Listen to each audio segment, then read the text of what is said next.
तुम्हारी हिम्मत कैसे हुई स्टेज पर आने की? निकल जाओ यहाँ से। मैंने गायक को 20 लाख रुपए दिए थे। अगर वो नहीं आया तो मेरी नाक कट जाएगी। अगर तू गा गया और ये पूरा हॉल चुप हो गया तो 10 करोड़ दूंगा। हे शिव शंकर, हे करुणा कर। रात ठंडी थी, लेकिन पंडाल के अंदर बेचैनी की गर्मी तैर रही थी। विशाल मैदान में लगा वह भव्य शिव जागरण शहर की चर्चा बना हुआ था। लाल, केसरिया और नीली लाइटों से सजा मंच, पीछे भगवान शिव की विशाल प्रतिमा, जटाओं से बहती गंगा, गले में नाग, माथे पर चंद्रमा, त्रिशूल चमकता हुआ। धूप और अगरबत्ती की सुगंध हवा में घुली हुई थी। ढोल, नगाड़े, हारमोनियम, झांझ सब करीने से सजे थे। बस एक चीज गायब थी, आवाज। इस जागरण का आयोजन शहर के बड़े उद्योगपति राजवीर मल्होत्रा ने किया था। करोड़ों का कारोबार, सैकड़ों कर्मचारी, आलीशान बंगला, विदेशी गाड़ियां, लेकिन आज उनके माथे पर पसीना था। फोन उनके हाथ में कांप रहा था। अब भी कुछ मिनट पहले ही एक मैसेज आया था, sorry sir, I can't make it tonight. बस इतना। उसके बाद फोन स्विच ऑफ। जिस मशहूर भजन गायक को महीनों पहले बुक किया गया था, एडवांस दिया गया था, उसी ने आखिरी समय पर आने से मना कर दिया। वही गायक जिसकी आवाज सुनने लोग दूर दूर से आने वाले थे। वीआईपी मेहमान सामने की पंक्ति में बैठे थे। शहर के नेता, व्यापारी, सोशल मीडिया वाले लोग सब इंतजार कर रहे थे। राजवीर ने गुस्से में फोन जमीन पर फेंक दिया। ये मजाक है क्या? इतना बड़ा आयोजन और गायक नहीं आएगा? मेरी इज्जत मिट्टी में मिल जाएगी। उनके दोस्त कान में फुसफुसा रहे थे। इतना पैसा है, फिर भी मैनेज नहीं कर पाए? शिवजी नाराज हो गए क्या? राजवीर की आंखों में सिर्फ गुस्सा नहीं था, एक अजीब सा डर भी था। उन्हें लगा जैसे पूरा शहर उन पर हंसने वाला है। उन्हें अपनी प्रतिष्ठा की चिंता थी। लोगों की बातें, सोशल मीडिया की पोस्ट, अगली सुबह की चर्चा, सब उनकी सोच में घूम रहा था। मंच के पीछे पंडित जी तैयारी में लगे थे। आरती की थाली सजी थी, भोग चढ़ चुका था। बस भजन शुरू होना बाकी था और घड़ी की सुइयां तेज भागती लग रही थीं। कोई बैकअप है? राजवीर ने चिल्लाकर पूछा। मैनेजर ने सिर झुका लिया। सर, इतने कम समय में कोई बड़ा गायक नहीं मिलेगा। राजवीर की आवाज और ऊंची हो गई। मुझे बड़ा गायक चाहिए। ये कोई मोहल्ले का कार्यक्रम नहीं है, ये शिव जागरण है। पूरा शहर देख रहा है। भीड़ में हलचल बढ़ने लगी। लोग कुर्सियों पर बैठे बैठे इधर उधर देखने लगे। कुछ मोबाइल निकालकर वीडियो बनाने लगे, कुछ बुदबुदा रहे थे। लगता है आज कुछ गड़बड़ है। इसी बीच पंडाल के एक कोने में खड़ा एक दुबला पतला लड़का सब देख रहा था। उम्र करीब 15 साल। फटा हुआ कुर्ता, घिसी हुई पैंट, पैरों में चप्पल भी नहीं, बाल बिखरे हुए, आंखों में थकान, पर भीतर कहीं एक चमक।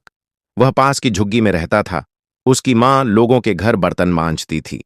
वह खुद कभी चाय की दुकान पर काम करता, कभी मंदिर के बाहर बैठकर भजन गाता। उसने पूरा दृश्य देखा। करोड़पति का गुस्सा, लोगों की फुसफुसाहट, मंच की खाली माइक। उसके भीतर कुछ हलचल हुई। वह धीरे धीरे भीड़ चीरता हुआ आगे बढ़ा। लोग उसे देखकर किनारे हो गए। कुछ ने उसे धक्का भी दिया। अरे, कहां घुस रहा है? लेकिन वह रुकने वाला नहीं था। वह सीधे मंच के पास पहुंचा, हाथ जोड़कर खड़ा हो गया। राजवीर अभी भी गुस्से में थे। उन्होंने उसे देखा और भड़क उठे। क्या है? यहां क्यों आया है?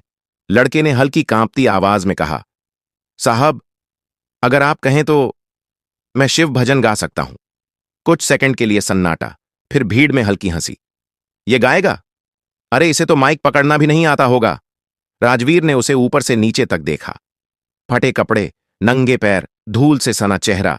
उनकी भौहें सिकुड़ गईं। तू शिव जागरण में? ये कोई खेल है क्या? लड़के की आंखों में डर था, लेकिन उससे बड़ा विश्वास। उसने दोबारा कहा, मैं रोज मंदिर में गाता हूं साहब। अगर मौका दें तो आपकी इज्जत रख लूंगा। राजवीर के अंदर गुस्सा अब भी उबल रहा था, लेकिन वक्त हाथ से फिसल रहा था। घड़ी में सिर्फ 15 मिनट बचे थे। मंच पर सन्नाटा था और शायद नियति किसी और कहानी की शुरुआत करने वाली थी। पंडाल में हलचल अब और तेज हो चुकी थी। सामने की पंक्ति में बैठे वीआईपी लोग घड़ियां देख रहे थे। कुछ के चेहरे पर झुंझलाहट थी, कुछ मोबाइल पर व्यस्त थे। मंच की लाइटें जल रही थीं, लेकिन माहौल में एक अजीब खालीपन था। राजवीर मल्होत्रा ने उस लड़के को फिर से देखा। भीतर से गुस्सा अब भी ठहरा हुआ था। उन्हें लग रहा था जैसे हालात उनका मजाक उड़ा रहे हों। करोड़ों का आयोजन, नामी गायक, शहर की भीड़, और अब विकल्प के नाम पर एक फटे कपड़ों में खड़ा 15 साल का लड़का। नाम क्या है तेरा? उन्होंने कठोर आवाज में पूछा। अंश, उसने धीरे से जवाब दिया। कहां से आया है? यहीं पास की झुग्गी से साहब। भीड़ में फिर कुछ फुसफुसाहट हुई। अरे वही जो मंदिर के पीछे गाता है, कभी कभी स्टेशन पर भी देखा है इसे। राजवीर ने गहरी सांस ली। तुझे पता भी है ये कैसा कार्यक्रम है? यहां बड़े लोग बैठे हैं, कोई गलती हुई तो? अंश ने सिर झुका लिया, फिर उठाकर सीधे उनकी आंखों में देखा। गलती नहीं होगी साहब, मैं शिव जी का नाम लेकर गाऊंगा, बाकी वो संभाल लेंगे। उसकी आवाज में दिखावा नहीं था। कोई बड़ी बड़ी बात नहीं, बस सीधी सच्ची बात। राजवीर के मैनेजर ने धीरे से कहा। सर, अब और कोई रास्ता भी नहीं है, कोशिश कर लेते हैं। राजवीर कुछ पल चुप रहे। उनका अहंकार कह रहा था नहीं, हालात कह रहे थे अब यही सही। उन्होंने अनिच्छा से कहा, ठीक है, लेकिन अगर गड़बड़ हुई तो तुरंत उतर जाना, समझा? अंश ने तुरंत हाथ जोड़ दिए। जी साहब। माइक स्टैंड उसकी ऊंचाई के हिसाब से नीचे किया गया। साउंड इंजीनियर ने हंसते हुए पूछा, पहले कभी बड़े मंच पर गाया है? अंश ने हल्की मुस्कान दी। नहीं, पर शिव जी के सामने गाया है। ढोलक वाला अभी भी आधे मन से बैठा था। हारमोनियम वाला उंगलियां सेट कर रहा था। दोनों को भरोसा नहीं था कि ये लड़का रात संभाल पाएगा। पंडित जी ने संकेत दिया कि समय हो गया है। मंच की लाइटें थोड़ी मंद हुईं। फिर एक स्पॉटलाइट अंश पर आकर ठहर गई। भीड़ अब चुप थी, लेकिन विश्वास से नहीं, जिज्ञासा से। राजवीर सामने खड़े थे, हाथ बांधे हुए, चेहरे पर कठोरता। अंश ने माइक दोनों हाथों से पकड़ा। उसकी उंगलियों में हल्की कंपन थी। उसने आंखें बंद कीं। होठों पर बुदबुदाहट थी, शायद प्रार्थना। कुछ सेकंड तक सन्नाटा। फिर उसने पहला सुर लिया। बम बम भोले, हर हर भोले, बम बम बम भोले, हर हर भोले। आवाज धीमी थी, पर साफ, कांपती हुई पर सच्ची। ढोलक वाला पहले तो चौंका, फिर धीरे से ताल पकड़ ली। हारमोनियम ने सुर थामा। अंश ने अगली पंक्ति उठाई। शिव शंकर को जिसने पूजा, शिव शंकर को जिसने पूजा, उसका ही उद्धार हुआ। अब उसकी आवाज में कंपन कम था, सुर स्थिर होने लगे थे। वह गा नहीं रहा था, जी रहा था। भीड़ में बैठे कुछ लोग सीधे होकर बैठ गए। किसी ने मोबाइल रिकॉर्डिंग चालू कर दी, किसी ने पहली बार सिर झुकाया। राजवीर की आंखें अनायास मंच पर टिक गईं। उनके चेहरे का तनाव थोड़ा ढीला पड़ा। उन्हें उम्मीद नहीं थी कि लड़का सुर में होगा, लेकिन वह सुर में था, और सिर्फ सुर में नहीं, भाव में भी। अंश अब पूरी तरह गाने में डूब चुका था। त्रिपुरारी, नीलकंठ, दीनों के रखवाले। उसकी आवाज में दर्द भी था, आग भी, जैसे हर शब्द उसके भीतर से निकल रहा हो।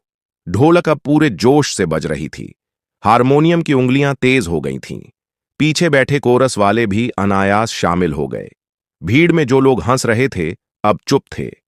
पहला भजन खत्म हुआ तो कुछ पल का सन्नाटा रहा। फिर पीछे से एक आवाज आई, हर हर महादेव। और देखते ही देखते पूरा पंडाल गूंज उठा, हर हर महादेव। राजवीर के भीतर कुछ हिल गया। अभी कुछ मिनट पहले तक उन्हें अपनी इज्जत की चिंता थी। अब पहली बार उन्हें लग रहा था कि शायद ये रात हाथ से नहीं जाएगी। अंश ने दूसरा भजन शुरू करने से पहले एक पल के लिए आंखें खोलीं। उसकी नजर भीड़ पर नहीं, सीधे शिव जी की प्रतिमा पर थी। उसके चेहरे पर अब डर नहीं था, बस एक विश्वास था। और कहानी अभी शुरू ही हुई थी। हर हर महादेव की गूंज अभी थमी भी नहीं थी कि अंश ने अगला सुर उठा लिया। अब उसकी आवाज में झिझक नहीं थी। वह मंच को भूल चुका था। उसे सामने बैठे बड़े लोग दिखाई नहीं दे रहे थे। उसे बस शिव की मूर्ति दिख रही थी। वही त्रिशूल, वही शांत चेहरा, वही तीसरी आंख। तेरी जटा में गंगा बहती, भोलेनाथ दयालु, दुनिया चाहे साथ न दे, तू रहता है संभालू। ढोलक अब पूरे जोश में थी। हारमोनियम की उंगलियां तेजी से चल रही थीं। कोरस में बैठे लोग भी अब पूरी श्रद्धा से गा रहे थे। माहौल जो कुछ देर पहले असमंजस में था, अब धीरे धीरे भक्ति में बदल रहा था। भीड़ में बैठे कुछ लोगों की आंखें बंद थीं, कुछ ने हाथ जोड़ लिए थे, कुछ के चेहरे पर अचरज था। इतनी छोटी उम्र और इतनी पकड़, पीछे से किसी ने फुसफुसाया। राजवीर मल्होत्रा पहले जैसे नहीं खड़े थे। उनका सीना, जो अभी तक गुस्से से तना हुआ था, थोड़ा ढीला पड़ा। उनकी नजर अंश पर टिक गई थी। उन्हें याद आया, उन्होंने उसे लगभग भगा ही दिया था। अंश तीसरा भजन शुरू कर चुका था। इस बार आवाज और गहरी थी। कैलाश के वासी, मेरे भोले बाबा, तेरे दर पे आया हूं खाली हाथ। इन शब्दों में कुछ ऐसा था जो सीधा दिल को छू रहा था, जैसे वह सिर्फ गा नहीं रहा था, कुछ कह रहा था। कोई गुहार, कोई प्रार्थना। भीड़ में एक बुजुर्ग महिला रो पड़ी। उसने अपने आंचल से आंखें पोंछीं और बोली, बेटा सच्चा गा रहा है। ढोलक वाला अब पूरी तरह अंश के साथ था। उसने एकदम सही जगह पर ताल बदली। हारमोनियम ने सुर ऊंचा किया, अंश ने ऊंचा सुर लिया।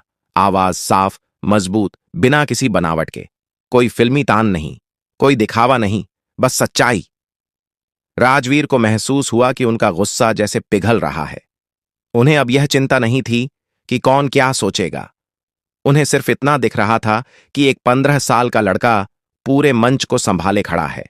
वह लड़का जिसे कुछ देर पहले लोग मजाक समझ रहे थे। अंश का चेहरा अब चमक रहा था। माथे पर पसीना था, लेकिन आंखों में एक अजीब सी रोशनी, जैसे उसे किसी की ताकत मिल रही हो। भजन खत्म हुआ तो इस बार सन्नाटा नहीं था। तालियां थीं, जोरदार तालियां। कुछ लोग खड़े हो गए। वाह, जय भोले, फिर से गाओ। राजवीर के दोस्त, जो पहले फुसफुसा रहे थे, अब चुप थे। उनमें से एक ने धीमे से कहा, यार, ये तो कमाल है। राजवीर ने कोई जवाब नहीं दिया। उनकी आंखें भीगी थीं, लेकिन उन्होंने चेहरा घुमा लिया। अंश ने अगला भजन शुरू करने से पहले माइक थोड़ा दूर किया और कहा, भोलेनाथ सबका भला करें, जो भी यहां आए हैं खाली हाथ न जाएं। आवाज में मासूमियत थी, कोई बड़ा भाषण नहीं, कोई दिखावा नहीं। फिर उसने तेज लय का भजन शुरू किया। जय भोले भंडारी, शिव तेरी महिमा न्यारी। बम बम बोले, दिल से बोले, जो भी मांगे भोला दे दे। अब माहौल बदल चुका था। लोग उठकर नाचने लगे। युवाओं ने हाथ हवा में उठाए। महिलाएं ताल पर झूमने लगीं। बच्चे भी पीछे से जयकारे लगा रहे थे। पंडाल जो कुछ देर पहले चिंता से भरा था, अब ऊर्जा से भरा था। राजवीर ने पहली बार हाथ जोड़ लिए। उन्हें समझ नहीं आ रहा था कि यह सब कैसे हो गया। अब भी आधा घंटा पहले तक उन्हें अपनी प्रतिष्ठा डूबती दिख रही थी। अब वही मंच, वही भीड़, वही रात, और सब कुछ बदल चुका था। अंश गा रहा था, बिना रुके, बिना थके, लेकिन उसकी आवाज में कहीं हल्का सा दर्द भी था, जैसे हर सुर के पीछे कोई कहानी छिपी हो। राजवीर के मन में एक सवाल उठा, यह लड़का कौन है और क्यों ऐसा लग रहा है कि वह सिर्फ मंच नहीं, दिल भी जीत रहा है। रात अभी लंबी थी और शायद यह जागरण सिर्फ भजन का नहीं, किसी की सोच बदलने का भी था। रात गहराती जा रही थी, लेकिन पंडाल में थकान नहीं थी। घड़ी ने 12 बजाए, फिर 1। फिर भी लोग बैठे थे। कुछ खड़े होकर झूम रहे थे, कुछ आंखें बंद कर शिव का नाम ले रहे थे। अंश अब 5वां भजन गा रहा था। उसकी आवाज में अब और मजबूती आ चुकी थी। जैसे जैसे रात बढ़ रही थी, उसका आत्मविश्वास भी बढ़ रहा था। देवों के देव महादेव, तेरे दर पे जो आया खाली कभी न गया। ढोलक की थाप मजबूत थी। झांझ की आवाज ताल से मिल रही थी। हारमोनियम की धुन सीधी दिल में उतर रही थी। राजवीर मंच के पास ही खड़े थे। उनका गुस्सा जाने कब का उतर चुका था। अब उनके मन में जिज्ञासा थी, यह लड़का कौन है? इतनी गहराई कहां से आती है इसकी आवाज में? भजन खत्म हुआ तो तालियां फिर गूंजीं। अंश ने पानी का गिलास लिया। उसके हाथ हल्के कांप रहे थे। शायद थकान थी, शायद भावनाएं। राजवीर खुद उसके पास आए। पहली बार उनकी आवाज नरम थी। कहां सीखा तूने गाना? अंश ने मुस्कुराकर कहा, कहीं नहीं साहब, मंदिर में बैठकर सुनता था, फिर खुद गाने लगा। घर में कौन कौन है? एक पल को अंश की मुस्कान हल्की पड़ गई। बस मां है और छोटी बहन, पिताजी नहीं है। राजवीर चुप हो गए। अंश ने आगे कहा, मां लोगों के घर काम करती हैं, कुछ महीनों से तबीयत ठीक नहीं रहती। डॉक्टर ने आराम करने को कहा है, पर घर कैसे चलेगा, इसलिए मैं रात को भजन गाता हूं। जो मिल जाता है उससे दवाई ले आता हूं। उसकी आवाज सीधी थी, बिना शिकायत, बिना किसी नाटक के। राजवीर के भीतर कुछ कसक उठा। उन्हें याद आया, कुछ देर पहले उन्होंने इसी लड़के को डांटा था। तू स्कूल नहीं जाता? जाता था साहब, इस साल छोड़ना पड़ा, फीस भर नहीं पाए। पास खड़े मैनेजर ने नजरें झुका लीं। मंच से फिर आवाज आई, अंश, अगला भजन शुरू करें। अंश ने सिर हिलाया। जाने से पहले उसने धीरे से कहा, आज मौका मिला है साहब, अच्छा गाऊंगा, भोलेनाथ सब ठीक करेंगे। वह फिर माइक के पास खड़ा हुआ। इस बार उसने धीमी धुन उठाई, शिव तांडव स्तोत्र। शुरुआत धीमी थी, फिर शब्दों की गति बढ़ी। उसकी उम्र से कहीं ज्यादा परिपक्व उच्चारण, ताल, लय, भाव सब सधे हुए। भीड़ एकदम शांत हो गई। जो लोग अब तक सिर्फ मनोरंजन समझ रहे थे, उन्हें अब भक्ति महसूस हो रही थी। राजवीर ने पहली बार सिर झुका लिया।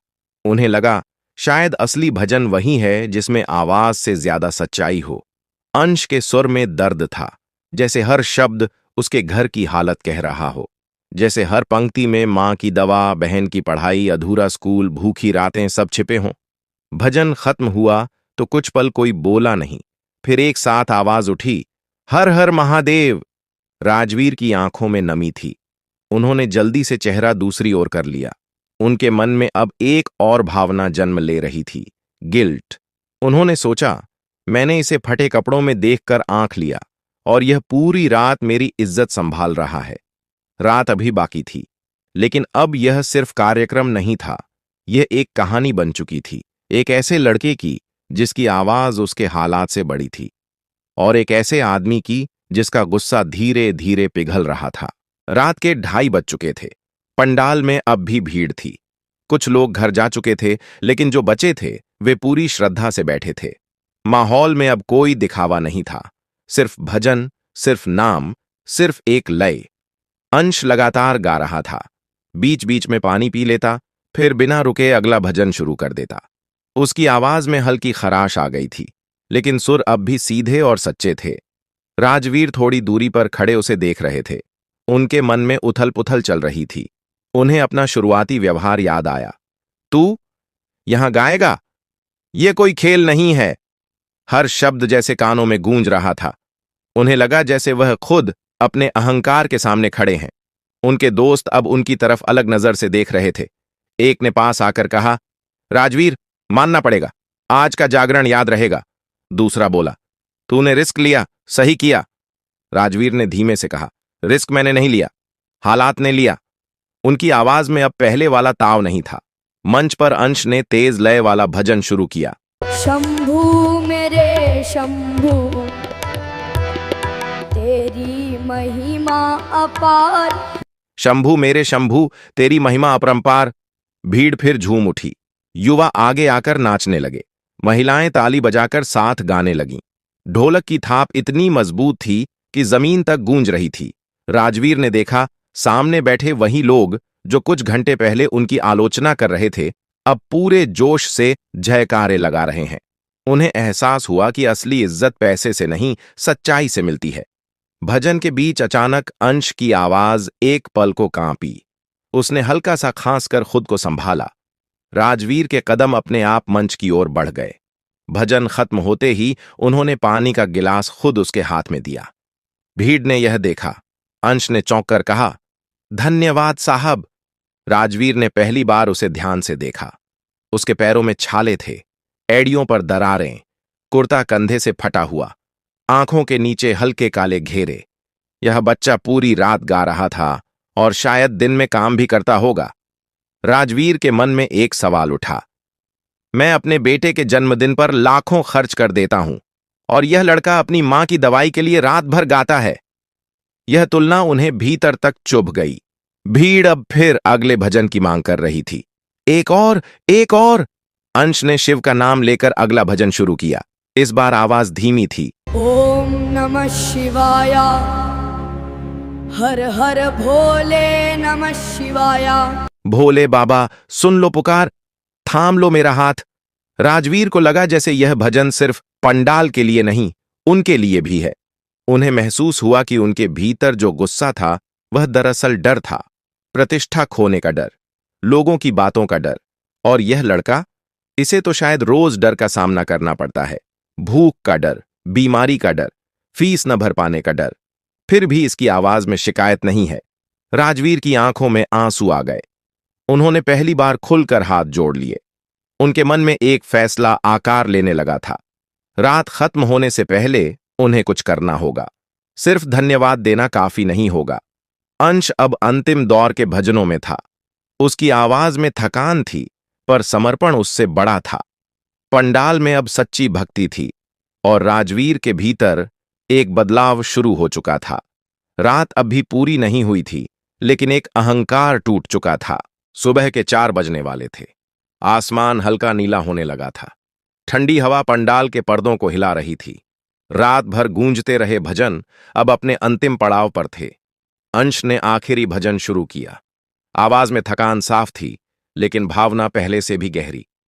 तेरा सहारा है बस भोले, अब और कहीं न जाना। ढोलक की थाप धीमी थी, हारमोनियम की धुन कोमल। पूरा पंडाल शांत था। कोई शोर नहीं, कोई मोबाइल नहीं, सिर्फ आवाज। राजवीर सामने खड़े थे, हाथ जोड़े, आंखें बंद। उन्हें लग रहा था जैसे यह भजन सिर्फ शिव के लिए नहीं, उनके लिए भी है। जैसे कोई भीतर से कह रहा हो, सहारा पैसा नहीं, विश्वास है। भजन खत्म हुआ। कुछ सेकंड का सन्नाटा, फिर पूरा पंडाल एक साथ गूंज उठा। हर हर महादेव जयकारे आसमान तक गए। कई लोग रो रहे थे, कई लोग अंश की ओर बढ़े। किसी ने उसके सिर पर हाथ फेरा, किसी ने गले लगाया। बेटा, तूने तो कमाल कर दिया। इतनी छोटी उम्र में इतनी भक्ति। अंश बस हल्की मुस्कान के साथ खड़ा था। उसके गले में खराश थी, आंखों में नींद, लेकिन चेहरे पर संतोष। राजवीर मंच पर आए। पूरा पंडाल शांत हो गया। उन्होंने माइक लिया। आवाज भारी थी। आज रात मैंने बहुत कुछ सीखा है। भीड़ चुप थी। मैंने सोचा था बड़ा नाम ही कार्यक्रम को बड़ा बनाता है, लेकिन आज समझ आया, सच्चाई और श्रद्धा ही असली ताकत है। उन्होंने अंश की ओर देखा। इस लड़के ने मेरी नहीं, इस पूरे जागरण की इज्जत बचाई है। तालियां गूंजी। राजवीर ने जेब से एक मोटा लिफाफा निकाला। अंश, ये तेरे लिए है। जितना उस मशहूर गायक को देना था, उतना ही। भीड़ ने सराहना की आवाज निकाली। अंश कुछ पल चुप रहा। उसने लिफाफा हाथ में लिया, फिर धीरे से वापस कर दिया। पंडाल में सन्नाटा। राजवीर चौंक गए। क्यों? ये तेरी मेहनत का हक है। अंश ने सिर झुकाकर कहा, साहब, अगर देना ही है तो मेरी मां के इलाज में लगा दीजिए। राजवीर कुछ पल बोल नहीं पाए। अंश की आवाज भर आई, लेकिन उसने खुद को संभाला। वो बीमार हैं, सरकारी अस्पताल में भर्ती हैं, दवाई महंगी है। मैं भजन गाकर थोड़ा थोड़ा जोड़ता हूं। आज सोचा था कुछ ज्यादा मिल जाएगा, लेकिन अगर आप खुद उनका इलाज करवा दें तो वही मेरे लिए सबसे बड़ा इनाम होगा। भीड़ पूरी तरह शांत थी। राजवीर को लगा जैसे किसी ने उनके भीतर की दीवार तोड़ दी हो। उन्होंने सोचा था यह लड़का पैसे के लिए गा रहा है, लेकिन यह तो दुआ मांग रहा था। उन्होंने बिना एक पल गंवाए कहा, चल, अभी चलते हैं। भीड़ हैरान थी।